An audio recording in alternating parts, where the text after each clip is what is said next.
Hey, folks, today is Monday, June 3rd, 2019. Coming up on Roland Martin Unfiltered, When They See Us, the graphic story of the Central Park 5 was released over the weekend on Netflix. We'll talk with Raymond Santana, one of those men, about what happened after his life was stolen by the NYPD, as well as Linda Fairstein. She is, of course, the prosecutor who went after these men, who refuses today to still apologize. A deep search of the Facebook accounts of police departments show racist, bigoted, and violent posts. We'll tell you about that. Also, the city of Trotwood, Ohio needs help. This largely black city was the hardest hit by last week's estimated 13 tornadoes. Also, black voters are suing Mississippi over Jim Crow-era laws that are benefiting white candidates. Also, Reverend Dr. William Barber, he had a hearing today in North Carolina. They keep saying he's trespassing?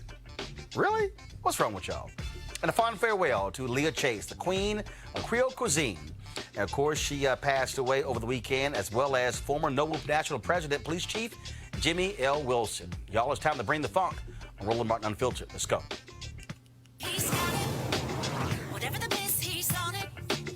Whatever it is, he's got the scoop, the fact, the find. And when it breaks, he's right on time and it's rolling. Best believe he's knowing. Putting it down from sports to news to politics. With entertainment just for kicks, he's rolling. Yeah, it's Uncle Roro, y'all. Yeah, it's Roland Martin, rolling with Roland now. He's funk, he's fresh, he's real, the best, you know he's Roland Martin now.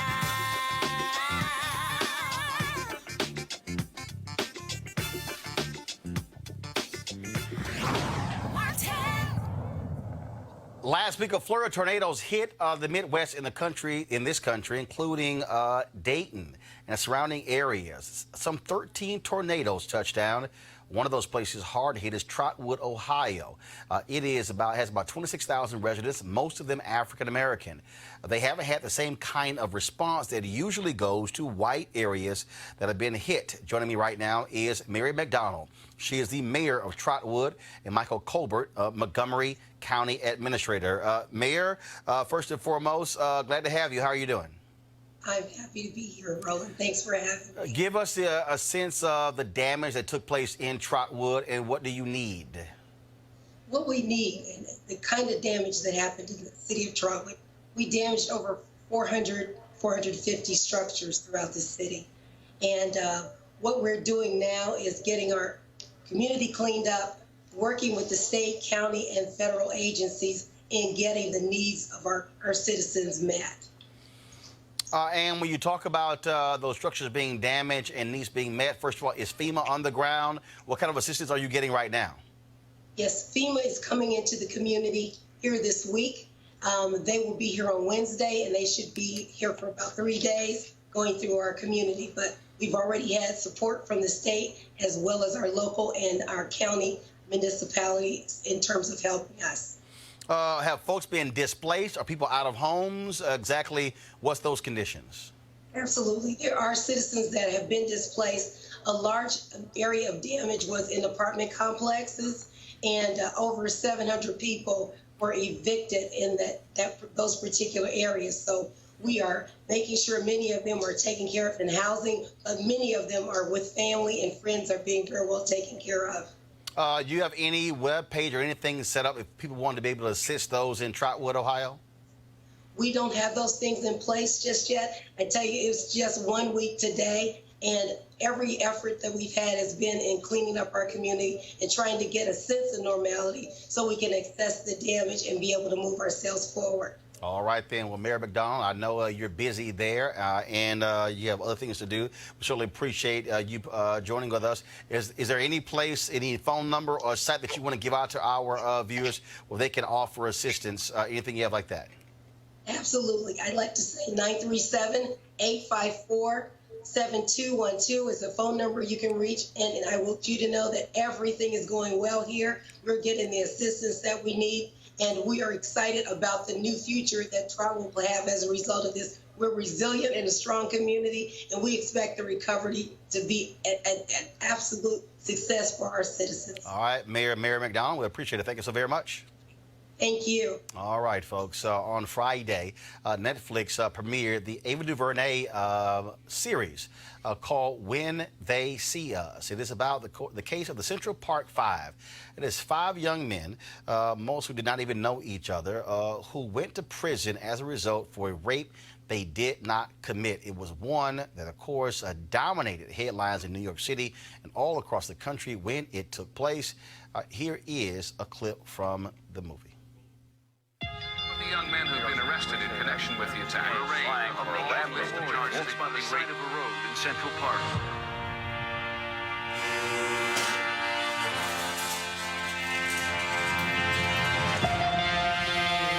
I know you've seen things. Maybe you had to defend yourself. But in the end, you have the same heart. You gotta carry that with you. Are you okay?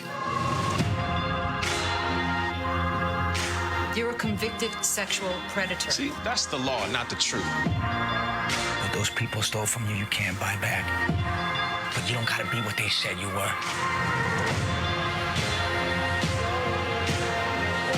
What is it like for you in here? I'm surviving. Go get your light back.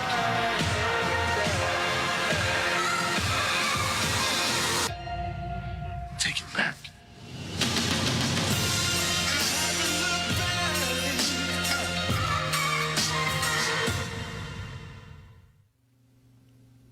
All right, folks.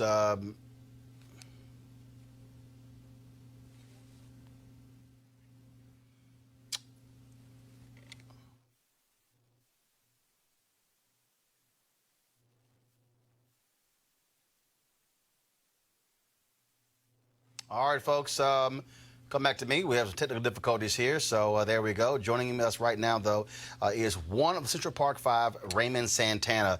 He joins us via Skype. Raymond, first of all, welcome to Roland Martin Unfiltered. Thank you for having me, Roland. It's always a pleasure. Man, it was it's a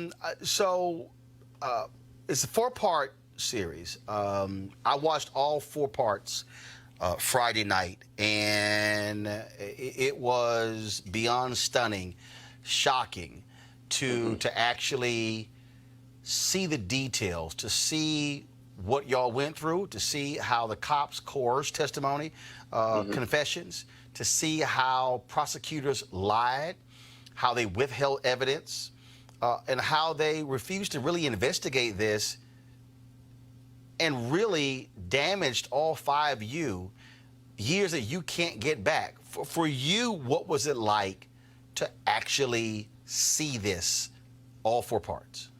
We saw all 4 parts in LA, and I was there with the rest of the fellas, and you know, it was very painful to take us back down memory lane, to relive the process of going into the interrogation rooms and being in there for 18 to 30 hours and all that pressure.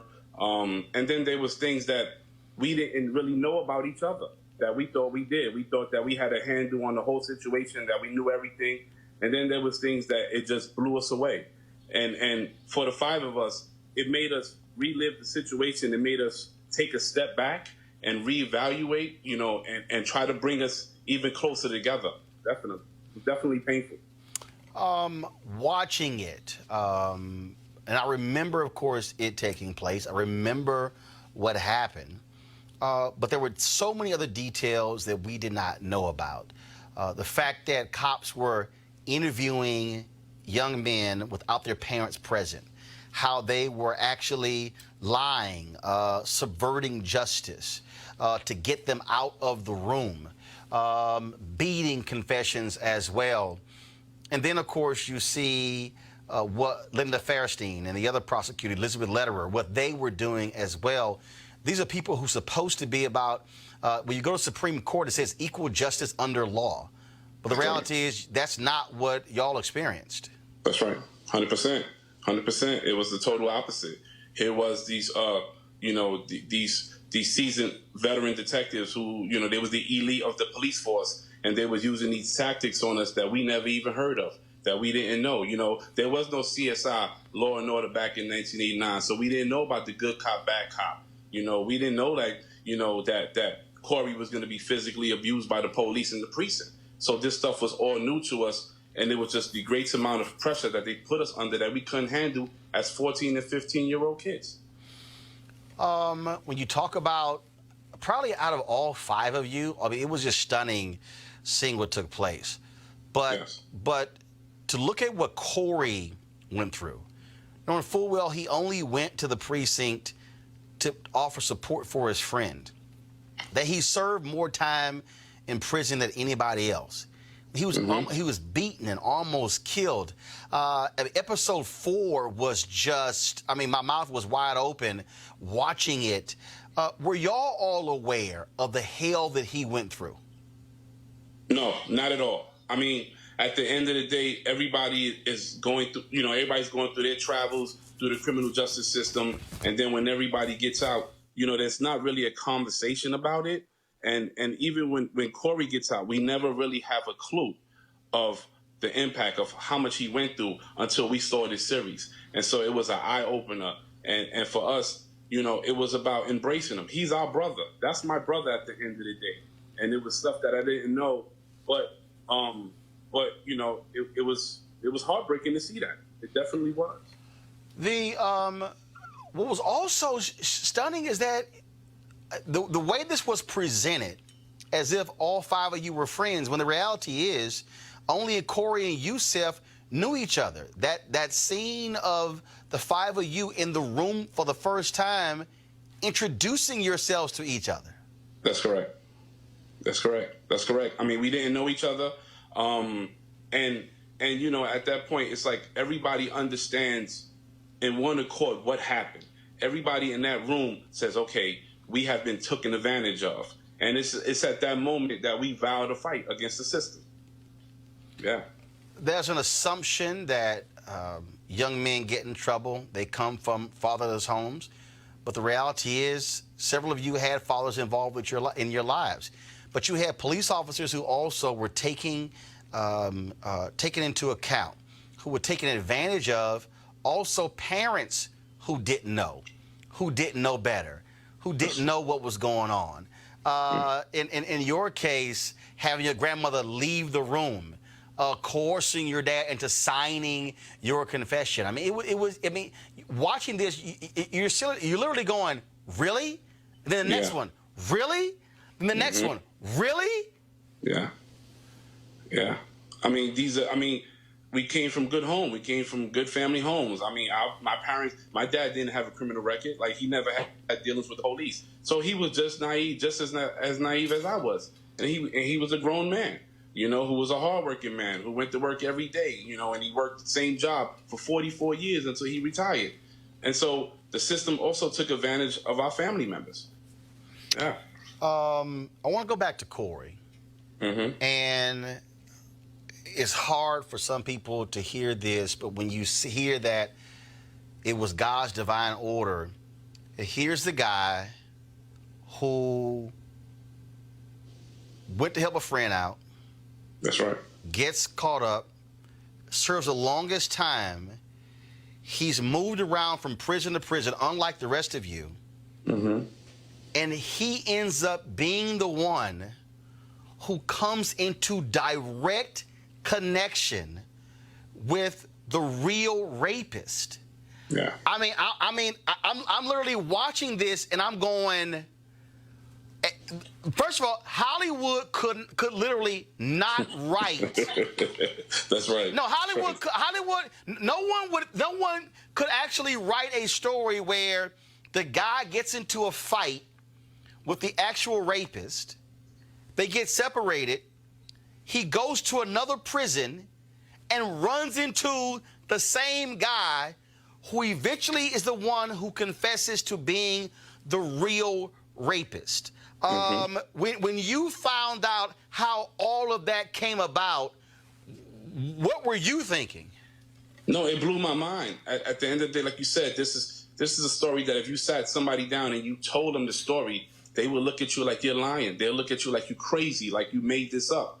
But it's all true. It's all fact. you know. And at the end of the day, all you can do is put it up to God. He's the man. He wrote, this was written before we were here. And so he's the one that guides everything, and he's the one that shows who has a true and living power. But because if Corey did not encounter this guy, that's right, you guys are still sitting in prison, or you still have the scarlet letter. You're still being trashed and dogged and slammed and not exonerated. There's no $41 million. I mean, if that didn't happen, and I'm just sitting there going, nothing but God could somehow make that thing come together. That's right. That's right. I mean, even if Corey, because, you know, at the time, Corey, he refused to go to the parole board because they wouldn't listen to his truth. But if he had went to the parole board and he was granted parole, it would have been the same outcome. He would have never met Mateus Reyes. At the end of the day, Corey becomes the key. He becomes the key that frees all of us. I need to deal with Linda Fairstein. Here's a woman who has gone on to become a successful crime author. Mm-hmm. And here's a woman to this day giving interviews saying y'all did it. Mm-hmm. She is ignoring all evidence, any culpability. And I said, I don't care. I said the cops involved in y'all case, Linda Fairstein, Elizabeth Lederer, every person who put y'all in jail should go straight to hell. When they die, they should say, Satan, how you doing? We did your work on earth.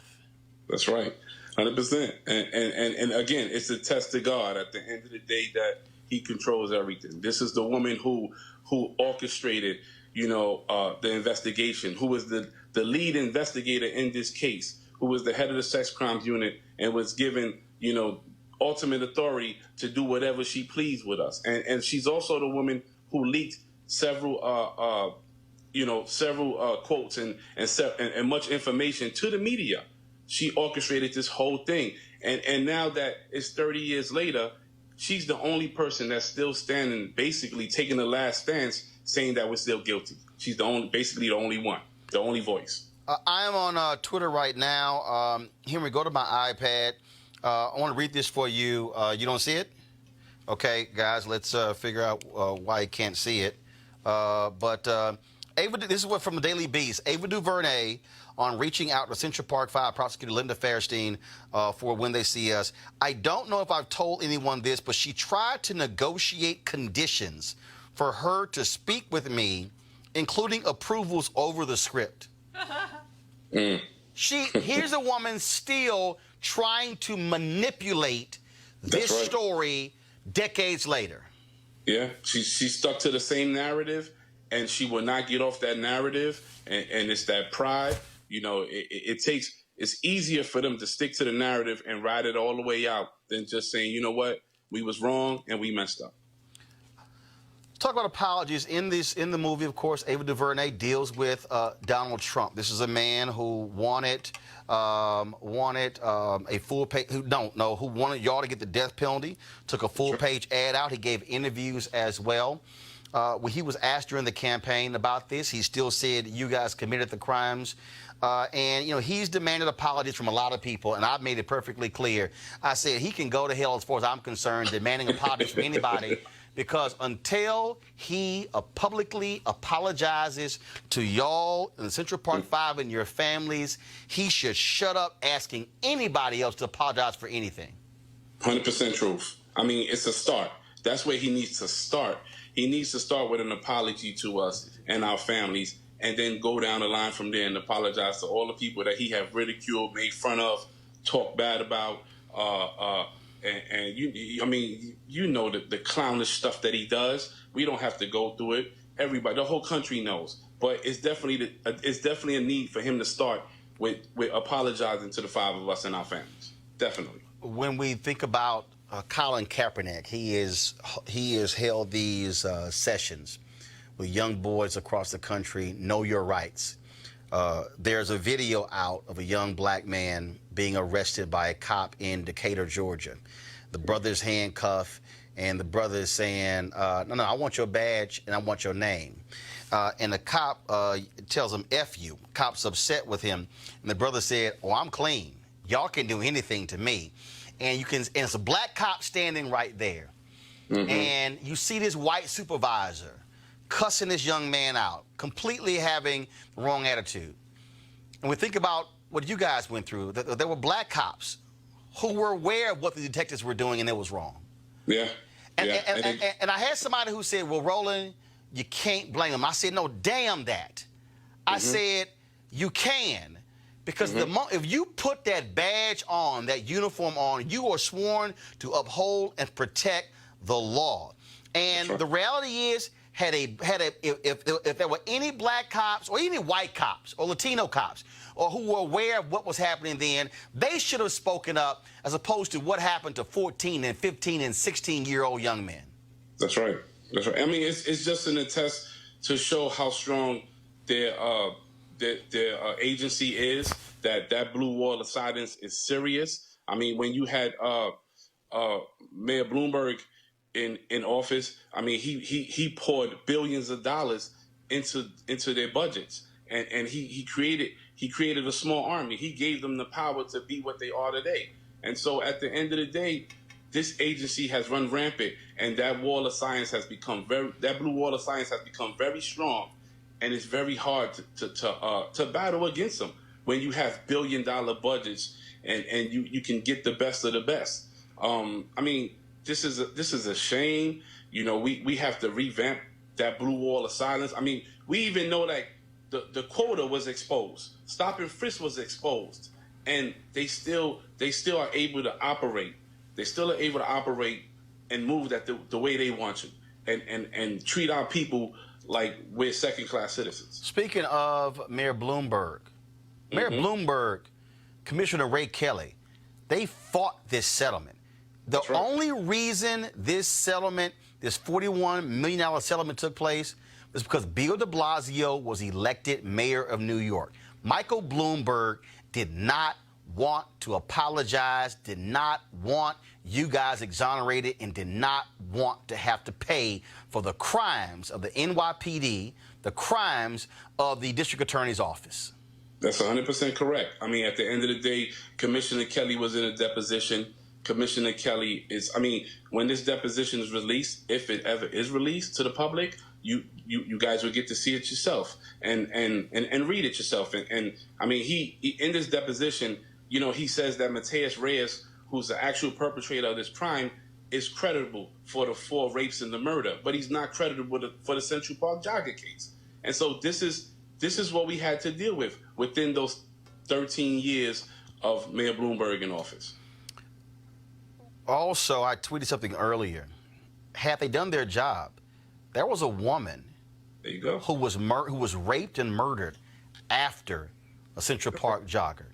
Had they actually pursued the right justice, that woman could still be alive. Her death is on their hands because they chose not to pursue the right killer.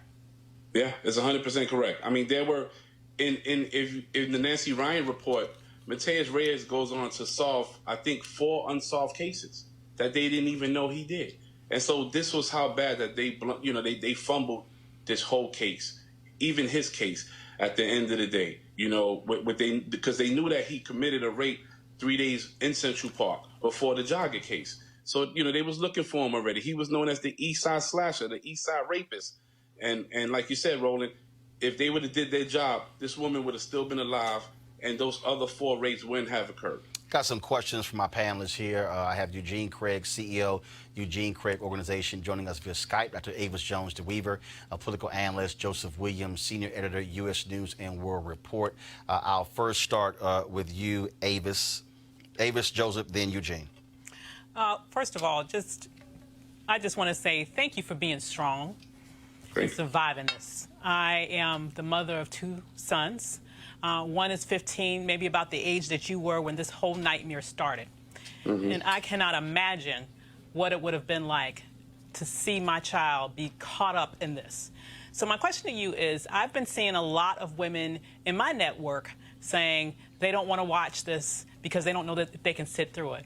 I sat there and I watched all of the 4-part series this weekend, and though it was hurtful to me as the mother of black boys, I felt like I needed to see it for them and for you. What would you tell parents right now who are saying, I want to see this, I know I need to see this, but you know, I don't know that I can take it emotionally? What advice would you give them? I mean, at the end of the day, parents need to see it because parents are the first line of defense for their child, and you need to be equipped just in case something ever happens to that child. I mean, I can get it. You know, episodes 3 and 4, and 4, especially Corey's episode, might be a little too harsh for kids, but they need to see 1 and 2. They need to understand the process of what happens in an interrogation room, what the tactics that police use on us, and how long you can be questioned, and how they can lie to you. They need to know about the read technique. We have to be. It's all about awareness. We have to be equipped as much as possible, and it's a shame. It's a shame that we have to have these conversations with our kids. You know, at 13 and 14 years old. You know, instead of teaching them, you know, how to prepare to fill out a job application or how to work, how to help them with homework. Instead, we have to have these talks about how to conduct yourself when you see a police officer. But it's sad. But it's very necessary that kids watch at least episodes 1 and 2. Absolutely. So, hi, yeah, I'm Joe Williams, and thank you again for sharing your story. It's really powerful and incredible. I want to know 2 things that keep sticking in my mind. The first is, how has your adjustment been coming out, knowing that you spent, you know, decade in prison because of something that you didn't do, and then coming out and hearing about Black Lives Matter and hearing about all these other things that are going on, that the problem is still there, number 1. And number 2, have you ever thought about suing Donald Trump for that ad and whether or not he is going to pay a price for defaming you guys in public? Well, for the number 2 question, I mean, you know, that's an attorney issue. I don't know if it's possible, because when that ad was produced, the statute of limitations might have ran out on that, because that was produced in, I believe, 89 or 90. So I don't know about that. And then your first question was again? Well, my first question was, it seems like since you guys were incarcerated, everything has changed and nothing has changed. Instead of having 14-year-old black boys going to jail for a crime they didn't commit, we have 14-year-old black boys getting killed in the streets by cops who have the very same attitudes of the police officers who are the ones who convict you. They assume, and the assumption is, you project criminality on black boys and black children, and you see a criminal and you're really, you know, the officers are willing to convince themselves that you've done something wrong even when you haven't, and they're more likely to pull a gun this time rather than just try to railroad you guys for something that you didn't do. That's the everything that has changed, is that now it seems like it's a lot more lethal, and nothing has changed in that the attitudes are still pretty much the same. You assume criminality when you see a black male. My question to you is, how does that make you feel? What does that put in your mind, the fact that you guys did all this time and you got a huge settlement from the city, but we still have this problem? I mean, it's hurtful at the end of the day. Like, we became the poster child for the labels of wilding and urban terrorists and wolf pack. I mean, 41 states changed juvenile sentencing laws behind this case, and when we were found to be innocent and we were exonerated, nobody changed those laws back. They just pushed on like business as usual. And at the end of the day, it's like, we see there's progress, but there's not enough progress. You know, we have made some tremendous strides, you know, with Black Lives Matter and you know, even with Colin Kaepernick stepping up. But there's still a lot of work to be done. And it's going to take a whole village to get this done. It isn't just one incident. It has to be several incidents. It has to be several nationalities. It can't just be 1 or 2. We have to band together. And it's going to take a whole village of us to solve this problem. Well, and you also raise an interesting point about the fact that the laws didn't change back, number 1, right. And number 2, everybody's got to get involved. It's true. Everybody has to. I mean, you look at Raise the Age campaign, whereas we know, you know, it's proven. It's a fact that a male's his mind isn't developed until the age of 24. But if he commits a crime, you give him the harshest sentence that you can give him, and you destroy his life, you know. And now when he does come back on parole, he doesn't know how to function. For us, you asked that question earlier, and for me, here was this 7-year gap. This was the critical point in my life where my dad was supposed to teach me, how to become a young man and how to become a man eventually. But in return, in essence, what happened was that was taken out, and this gap was replaced with prison life and how to adjust to prison, and giving me this aggression that I didn't know exists until somebody pulled my coat to it. And how do you, now you put me back on the street and I have these scars that cannot be healed. And how do you undo that? Yeah, and how do we do that? Eugene? How do we do that? Eugene? First, brother, I appreciate you existing. Appreciate your story. I'm a believer that 45 owes y'all a huge check, if you can actually afford it. My question to you is this: what do you think should be the penalty for prosecutors and cops that engage in misconduct? Because that's what this is. You guys were victims of prosecutor misconduct and police misconduct. What do you think? I think we need to. It's great we're having a conversation of prevention, but until we can actually eradicate this crime, I think crime dissolves a responsibility and a sentence attached to it. And so my question to you, as somebody that's been a victim of prosecutorial mismanagement and police misconduct, what do you think should be the penalty for prosecutors like Linda Feinstein, who's now selling millions of books off of you guys' lives? Yeah, I think number one, we need to take away the immunity. Prosecutors have the immunity. We need to take that away. I think that we need to take away the Reed technique for police officers, and they need to be held accountable. If you commit a crime, then there's a sentence for it, and they shouldn't be above the law. They break the law just like anybody else. Again, if these depositions are ever released from the police, that several of these detectives made, you will see for yourself. I mean, there's detectives in there who were in undercover stings and found money and kept it. There were detectives who retired from the police force, went down to Florida and became hired muscle for the mob and wound up getting caught in conspiracy cases. I mean, Mike Sheehan, he was under investigation by the federal government. This guy drove drunk several times. He hit a police horse. He was accused of stealing police time. Like, he would clock in at work and he would go to his sister's bar and he would stay there and drink all day. So these guys, they feel like they're above the law and they can do whatever they want. And it's time for us to strip away those immunities and have them pay for their crimes. Raymond, you said a couple times already that if the depositions are released, have they been locked away? Well, you know what? It's up to the law department for the city to release them, because last year, I believe, they released 100,000 pages of documents, and this was all stuff that we already knew, and there were numerous articles written about how we were still guilty. But we told them, we said, don't release just the first half, the 1989 and the trial. Release the whole thing. Let the media, let the public be able to see these depositions and view for them themselves. And I don't know. I don't know if will they ever be released. I have no idea. Well, we certainly can make a lot of noise. Sounds like and one of the things that I'll do when the show's over, I'll be sure to text Mayor Bill de Blasio and say, why don't you run for president? Why don't you release these depositions in order to release? I got to ask you this. I just checked something. So apparently Linda Feinstein has deleted her Twitter account since this came out. And also Elizabeth Lederer is a law lecturer at Columbia University School of Law.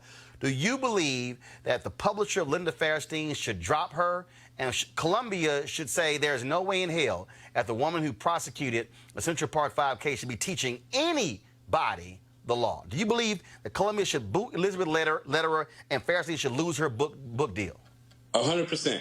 I mean, Elizabeth Lederer has been teaching at Columbia Law for a long time, and there was a petition that was issued. It had over 6,000 signatures to get rid of her, and Columbia Law has stood behind her.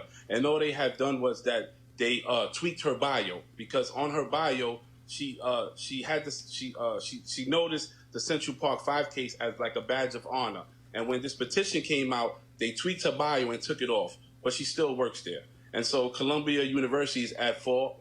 for still giving this woman a job and letting her practice and teach law, knowing that she was involved in this case. And the same thing goes for Fairstein. There's no way in hell that this woman should be sitting there profiting millions of dollars off these books when we know that she was behind this whole case. Raymond Santana, man, it's always a pleasure seeing you and talking to you. I would certainly hope that people learn from this and understand the power of television. In 1982, CBS aired a made-for-television movie about Linnell Jeter, a brother who was framed, who was convicted of armed robbery, robbing a KFC, even though he was at work. His company stood by him. They fought the Dallas County District Attorney's Office. And I've said this to people, that it was because since then, and it shouldn't be this way if you're black or if you're Latino. But the reality is, I tell people all the time, why do I use my credit card whenever I'm traveling? Because wherever I use my card, that's tracking my movements. That's right. And it was from watching that movie, and I was 15. I was 14 or 15 when the movie came out. Watching that movie put that in my head, and I've always done that. And so people have to understand, people who watch these 4 episodes, there's a lot you can learn from it. But I would hope that any young black or Latino kid, or even a white kid watching this, know your rights, so you are not railroaded by cops. And like any lawyer will tell you, the moment the cop asks you a question, your first response and only response should be, I want to see my lawyer. I'm not answering anything unless I see my lawyer. That's right. Raymond Santana, I appreciate it, brother. Thanks a lot. Thank you so much, brother. It's always a pleasure. Yes, sir. Go to our panel here. Again, this was a hard 4 episodes to watch. You can't help but be pissed off. Absolutely. Watching it. I've been looking on Twitter. There have been people who say after 20 minutes they turn it off. I mean, you're watching it and you're getting even more pissed and more pissed. I know somebody who was saying, well, why should you watch it? No, you should watch it because it happened. Absolutely. It happened and it happens. Okay, I cannot operate under the illusion that similar things aren't still going on today. And so it's important, as you mentioned, for people to watch this show, not only to, first of all, just give credence to the brilliant work that Ava DuVernay did in putting this together to educate us as a nation, but also so that you can know and your children can know their rights. Because I think what happens is people are operating under the assumption that if I'm innocent, it's okay if I talk. If I'm innocent, I should just go along with what they want us to do. But that's a lie. The police can lie, and they do lie, and they do it all the time, and they coerce people into getting themselves into deeper trouble, and that's exactly what happened to them. Joseph, when I talk about, the pain, you watch this, and the Yusef Salaam, his mother storms in. And it wasn't until she threatened to call the New York Times that they allow her to see her son. And they literally looked at her and said, "You gonna call the New York Times?" As if you actually think you can call the New York Times. I'm saying that to the people out there who hate the media, who hate the press, and there were a bunch of people in the media who went right along with this despicable storyline. But the reality is, in this nation, other than lawyers, no other institution exposes wrongdoing by cops and prosecutors than media. Absolutely right. And the black media, we will underscore that point, that you have the black media that's telling the truth about these things.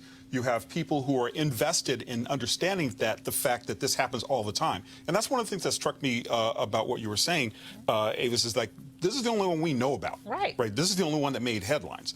And it was that threat because you had a black woman who said that she knew what her rights were to a degree, that she knew that she could get some action, and if nothing else, then at least get them to pay attention to her. So I think it's very important for people to understand the fact that, yes, media has had problems, and yes, media had a role in this case, where you had a lot of reporters getting fed some information that was really not true. But at the end of the day, if you have a story like this to this degree where truth is going to be told and exposed, and it's easy to believe because we do know that this happens all the time, then this is one of the areas that can be kind of an ace in the hole if things get too dicey.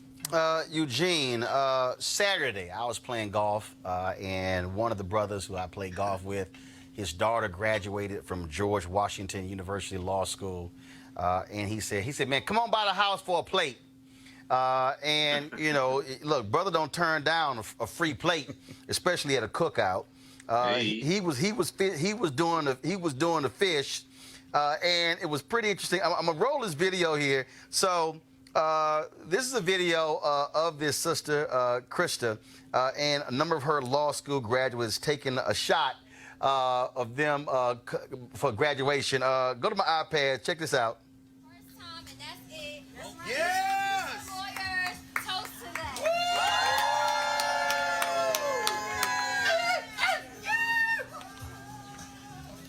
One and done crew, baby. Now I'm showing that because when I posted it on Instagram, she actually responded. She says, "Thank you for coming out. # Black Lawyers Matter." This is also, I think, what's important. In this case, it was also Black criminal defense attorneys matter. Yusef's mother, only attorney who they knew, he was a divorce lawyer. Yeah.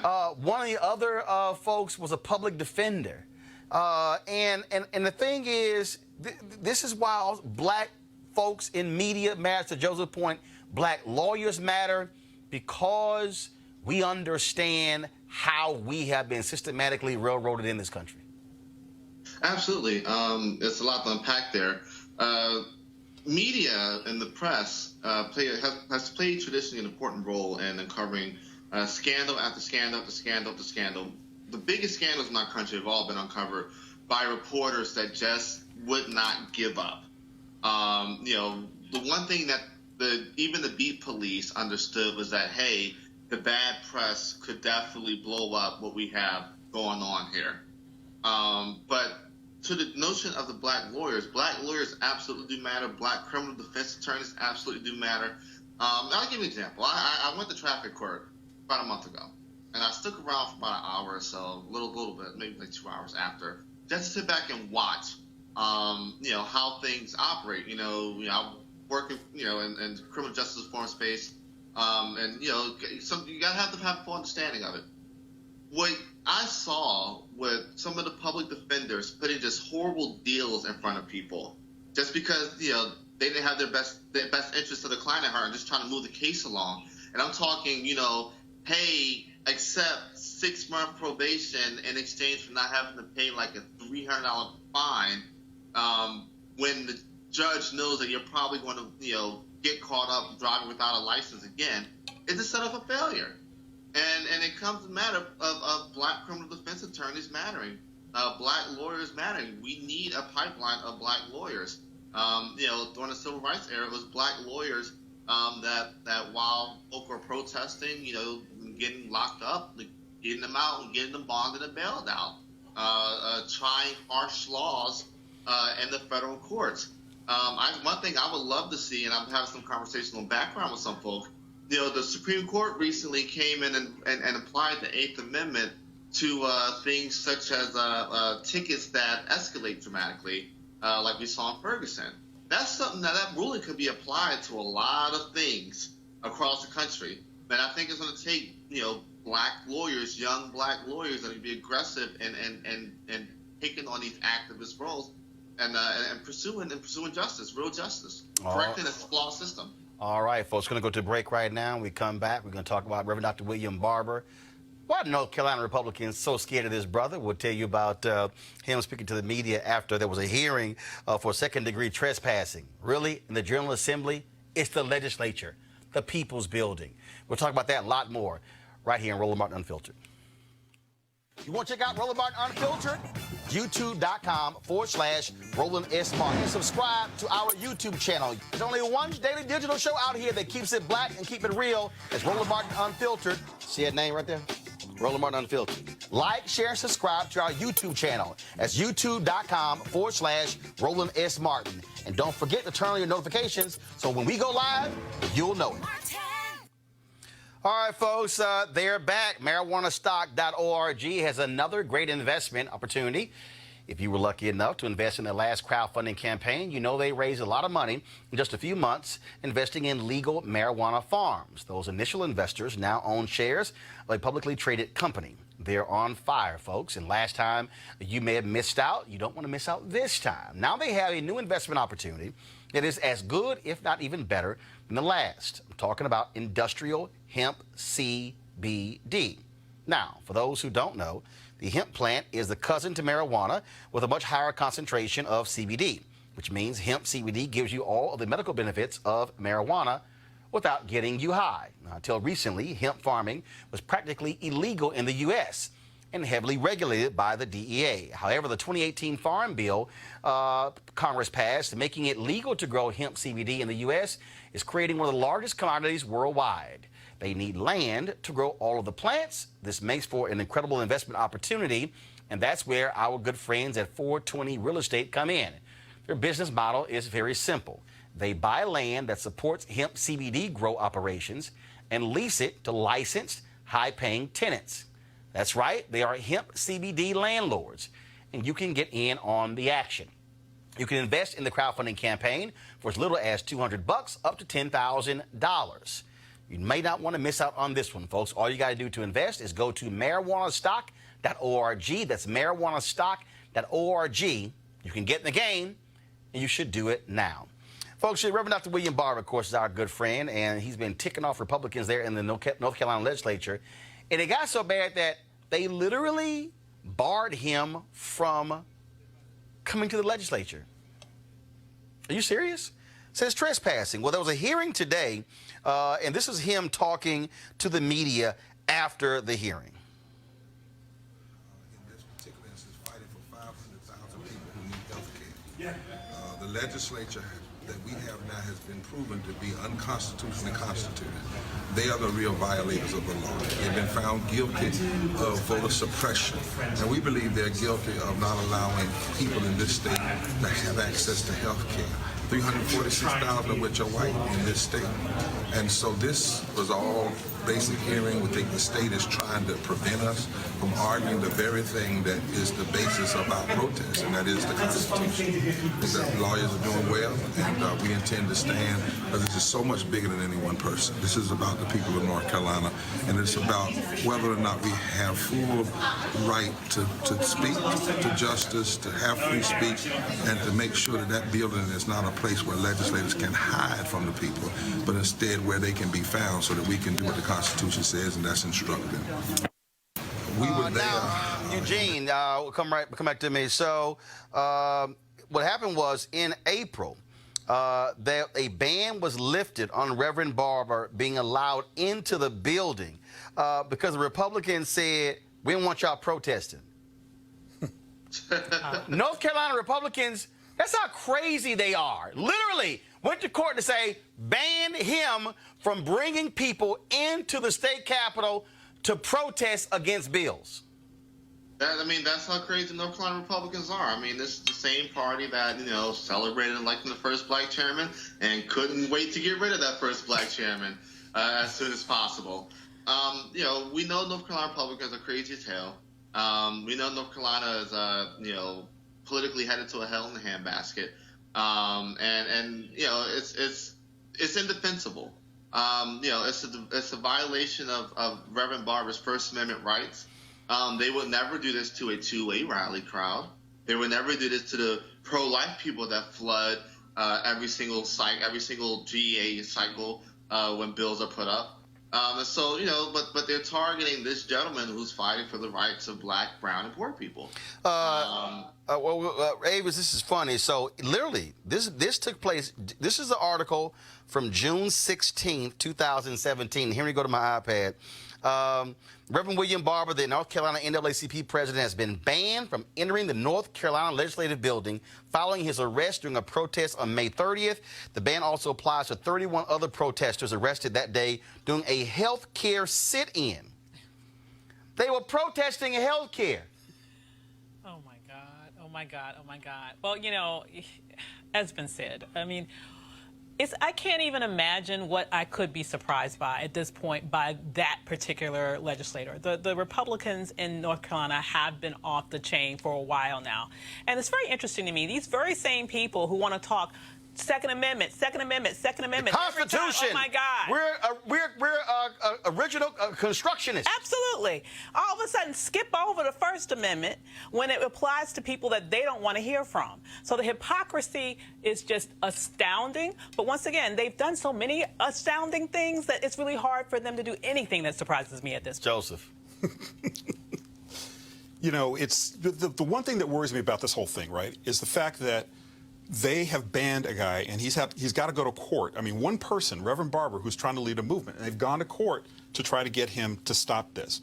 I mean, what's next, though? I mean, they've done a lot of stuff that we thought was ludicrous and they could not get away with, but they're trying to legitimately silence somebody in a First Amendment context. It's not going to work, number one, but number two, they're packing courts so that further on down the line it might actually work and it might actually have somebody who would rule in favor of the legislature. It's ridiculous. Now, let's talk about, of course, we always talked about crazy racist cops on this show. Well, guess what? An organization decided to do an extensive look into what these cops are saying on Facebook. A review of the Facebook accounts of thousands of police officers around the country found them endorsing violence against Muslims, women, and criminal defendants. Here's one example. F these Muslim turd goat humpers. Wow. Oh, but we must help them. Yeah, right, when it's okay to rape and murder in a religion. I ain't helping no one. That's, of course, the page there of that particular woman right there. Now, the review was done by the Plan View Project. It was launched by our guest, Philadelphia attorney Emily Baker White. She joins us right now. So, Emily, glad to have you on the show. So, how did this thing originate? Where did the idea come from to say, let's dig a little deeper? Thank you for having me on the show. So, I first came across troubling content on Facebook posted by police officers when I was an attorney at the Federal Defender's Office in Philadelphia in the Capital Habeas Unit. I was representing individuals on death row who were contesting the validity of their convictions. I was assigned to one case in which I was asked to look into a potential police brutality claim in that case, that there was a lot of police brutality in a given neighborhood that might have affected the outcome of the case. So in doing that, I came across several pages on Facebook that were apparently maintained by police departments in that neighborhood and that had completely public-facing posts on them. I think if there was one post that really spurred me to look deeper, it was a meme that showed a police dog that was being restrained by an officer. The police dog was baring its teeth, and the caption over the picture was, "I hope you run, he likes fast food." I was alarmed by this image. And it was a meme. The officer presumably hadn't made it himself. He got it from somewhere. And what that made me say was, how prevalent is this? How much of this is there on the internet? And that was the question that led me to create the Plainview Project. So how did you begin the research to begin to assemble all of this? And how many police officers did you eventually compile data on? So the first thing we did was identify. Our plan was to do a sort of deep dive into the departments, into a few departments, right? You can't look at everybody. You can't look at everything. Right. We looked at Facebook. You could look at Twitter. You could look at Instagram. But we decided we were going to look at Facebook. We were going to look at a few departments, and we were going to try to find as much information as we could in those departments. So we picked 8 jurisdictions across the United States, some big, some small. The largest was Philadelphia, where I lived at the time. But we also looked in Dallas and Phoenix and St. Louis, among other smaller jurisdictions. And we picked those cities. We obtained the public rosters of all the police officers in each of those places. That's a matter of public record. You can get the lists of police officers in each city. In fact, often it's posted on, we got the Philly ones from the Philly Inquirer. We got, I think, the Dallas ones from a newspaper down there. So we got a list of all the officers in these jurisdictions. Then we went and tried to find Facebook pages that apparently matched those names. Now, there are a lot of people with every name on Facebook. It doesn't matter how uncommon your name is, there are a lot of people with that name on Facebook. So obviously we needed more. We needed something that showed that a person was a law enforcement officer in a certain jurisdiction. And so the most common way that we found that verification was that the person posted police officer at Phoenix Police Department or at Dallas Police Department. And many people do list the police department as their employer. And that was the most common verification that we found. But also there were a lot of people who posted pictures of themselves in uniform or were having a conversation and said, you know, I've been a, Phoenix cop for 5 years and in my experience, blah, blah, blah, right? So we had to get some affirmative ID from a person saying, I am a police officer in this jurisdiction. We built a list of those people, and then we reviewed all of the public posts that each of those people had made. Well, what I love about this is, first of all, they can't lie and say it wasn't me. That's the one thing I love about it. And also what it does is exposes them in their own words. Now, you put this out there. What's the next step? Are you asking the departments to take action against them? So departments are still responding to this information, but the responses that we've gotten from officials in Philadelphia so far have been really good. The Philadelphia Commissioner Ross, among other things, what part of his statement was the line, I don't understand why there's still so much hate in this country today. And that's coming from the Philly police chief looking at some of the words of his own officers. And when I hear him say that, I believe him, and I think he's taking this problem really seriously. Well, first of all, it is an amazing job y'all did. Are any plans, you focused on 8 jurisdictions. Last question for you. Are you planning on targeting more jurisdictions? Not at this moment, but I wouldn't rule anything out. All right, then. We certainly appreciate it. Thank you so very much. Where can people see your full report? Where can they go? Plainviewproject.org. Plainviewproject.org. All right, we appreciate it. Thanks a bunch. Thank you very much. Joseph, this is, first of all, it's an amazing thing that they did. And what it does is, for all the people who talk about the bad apples. There's like a whole barrel full of them. I mean, and the thing that kind of drives me crazy about this is, like, number one, this is only 8 jurisdictions, I think she said, like a handful. 8. This is the tip of the iceberg, right? This is the tip of the iceberg. We don't know how many more cops are out there who are doing sorts of things. Secondly, it folds back into the first story, which is how these guys got convicted in the Central Park 5 in the first place. There was groupthink. There were people who see black men, who see black boys as animals and suspects. This is where it comes from. This is where cops were so willing to believe that 5 guys, 14, 15, 13, who didn't even know each other, were guilty of a crime, and why the prosecutors just pushed and pushed and pushed until they got a conviction. It all ties in together, and it's something that's going to be incredibly hard to eradicate. And the thing, Avis, is that, again, these are individuals who are dumb enough to say it. Yeah, I mean, I think what to me is most telling about this is it shows how rotten this culture is to its core, that they would feel comfortable enough to just put this out there in public. Okay, they just put it all out there. Anybody could see it. And they saw no repercussions would come from it. And so they felt comfortable doing it.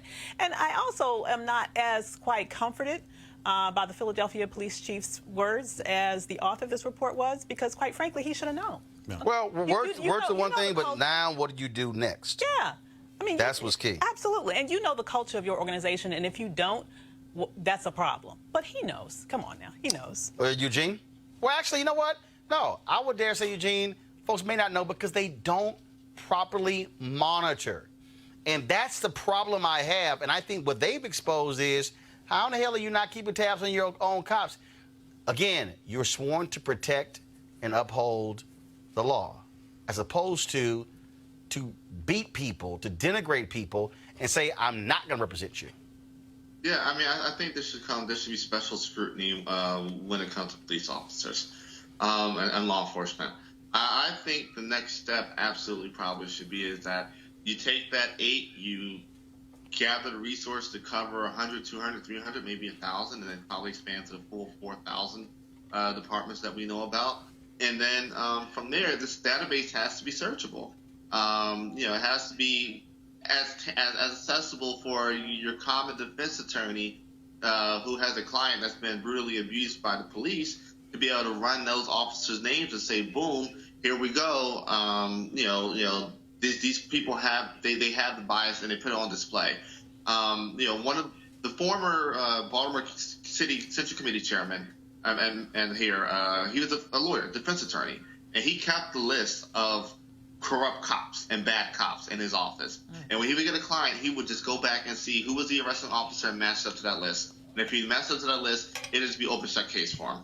And I think that's what you'll probably start seeing if we were to turn this to an actionable, searchable database. All right, folks. You can't, real quickly, you can't get hired for a job unless somebody checks your social media, right? Yeah. My company has a social media policy. You should not be able to get hired as a police officer unless they check your social media and find out that it's all on the square.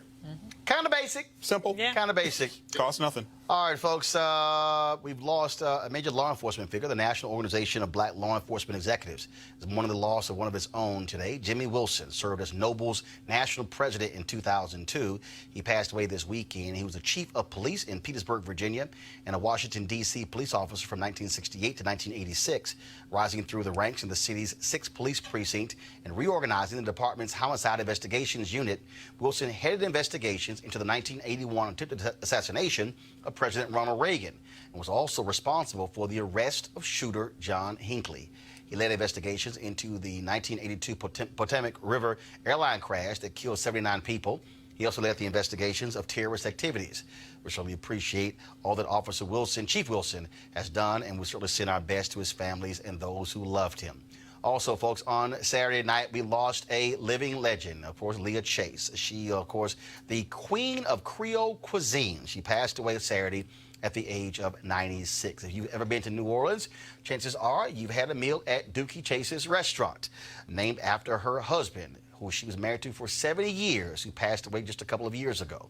She was known not only for cooking some of the best food you ever taste, but making her customers feel like they were eating at her home. She fed multiple presidents, entertainers, freedom riders, Dr. King, Aretha Franklin, so many others, and hosted NAACP meetings in the restaurant. Leah Chase will be sadly missed by everyone who passed through the doors of Dookie Chase's restaurant, and certainly I loved her dearly. Anytime I went to New Orleans, I would certainly stop by her restaurant, go into her kitchen. She always said, "You bring those cameras in my kitchen." But then she always gave me a hug and a kiss anyway. And so tomorrow, we're going to show you a 45-minute interview I did with her. It's an amazing interview. I shared some excerpts this morning on the Tom Joyner Morning Show. Great interview with her. We talked about all kinds of stuff, what makes a marriage last 70 years. She talked about that there was a time in New Orleans where, guess what, gumbo and jambalaya was not what folks served there. And we also talked about, of course, her support of those freedom riders, and also how is it that she had a love affair with General George Patton? She actually had all of his books, and you'll hear from her explain why she was a General Patton in the kitchen. Trust me, it's an interview you do not want to miss, and so we didn't want to rush it. We're going to have it for you tomorrow, and so what we'll do is we'll have our show tomorrow, and then as soon as the show is over, we'll have our second live stream. We'll do a full dedication to Leah Chase. And in fact, I think what I'm also do is try to reach out to Marcus Samuelson and some of the other black chefs out there to get their thoughts, because she certainly, y'all, the woman was only about this tall. She's only about this tall, but she was a giant when it came to cooking. And y'all do not want to miss her talking about when Barack Obama had the nerve to come to Dookie Chase's and put some hot sauce on her gumbo before he even tasted it. Let's just say things did not go so well with the first black president for messing up Miss Chase's gumbo. And wait till y'all hear the kind words that she had for President George W. Bush. It's an interview you don't want to miss. I'm telling you right now.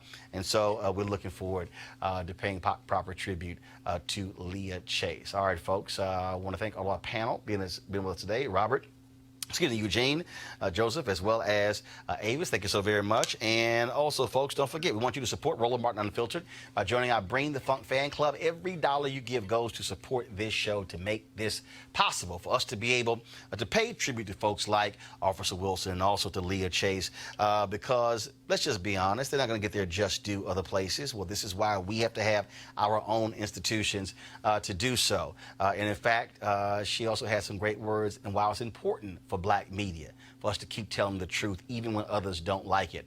And so I want you to go to RolandMartinUnfiltered.com, join our Bring the Funk fan club. You can give via Cash App, PayPal, or even Square as well. You can give monthly. You can give a one-time donation. It doesn't matter. We've had folks who've given as little as $1 all the way up to folks who've given us $1,000 every single month to keep this show going. And if you also join the fan club, you get a special code for a discount for items on RolandSMartin.com. And so my Barack Obama interview, my wife's book, Wedded Bliss, a devotional guide for married couples, as well as my faith-based book, Listening to the Spirit Within, and her book, Fulfill the Art and Joy of Balanced Living. And so anybody can get copies of those books. If you order through RolandSMartin.com, all those books are personally autographed by the two of us. Now, if y'all go from Amazon, ain't getting no autograph. So I'm just telling you right now, you want to go to RolandSMartin.com. Again, if you're a member of the fan club, be sure to get your code. A lot of you who gave you a Cash App, you did not include your email when you signed up. That's why you haven't gotten your code. So shoot me an email at RolandSMartin.com, and then we'll send you the discount code to you as well. All right, folks, I got to go. I shall see you tomorrow. Holla!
Hey fam, want to check out Roland Martin Unfiltered, the blackest show on all of digital, cable, and broadcast. Check out our audio podcast. There's only one daily digital show out here that keeps it black and keep it real. It's Roland Martin Unfiltered. Press play. You want to check out Roland Martin Unfiltered? YouTube.com/Roland S. Martin. And subscribe to our YouTube channel. There's only one daily digital show out here that keeps it black and keep it real. It's Roland Martin Unfiltered. See that name right there? Roland Martin Unfiltered. Like, share, and subscribe to our YouTube channel. That's YouTube.com/Roland S. Martin. And don't forget to turn on your notifications so when we go live, you'll know it. You want to support Roland Martin Unfiltered? Be sure to join our Bring the Funk fan club. Every dollar that you give to us supports our daily digital show. There's only one daily digital show out here that keeps it black and keep it real. It's Roland Martin Unfiltered. Support the Roland Martin Unfiltered daily digital show by going to RolandMartinUnfiltered.com. Our goal is to get 20,000 of our fans contributing $50 each for the whole year. You can make this possible. RolandMartinUnfiltered.com.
Hey fam, want to check out Roland Martin Unfiltered, the blackest show on all of digital, cable, and broadcast. Check out our audio podcast.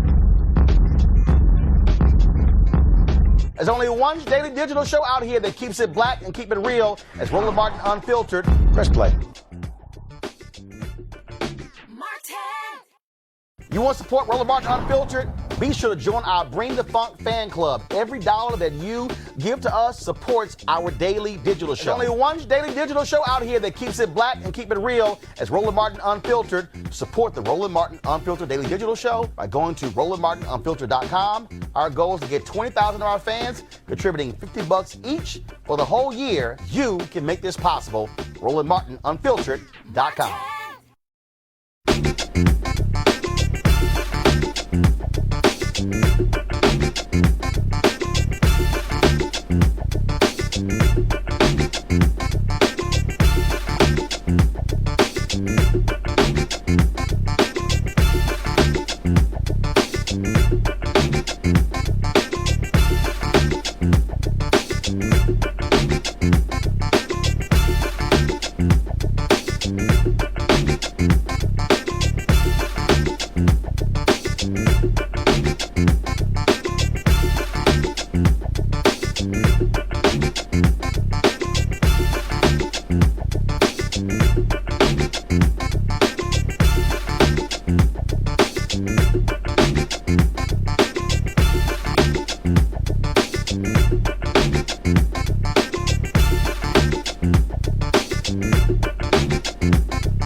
You want to check out Roland Martin Unfiltered?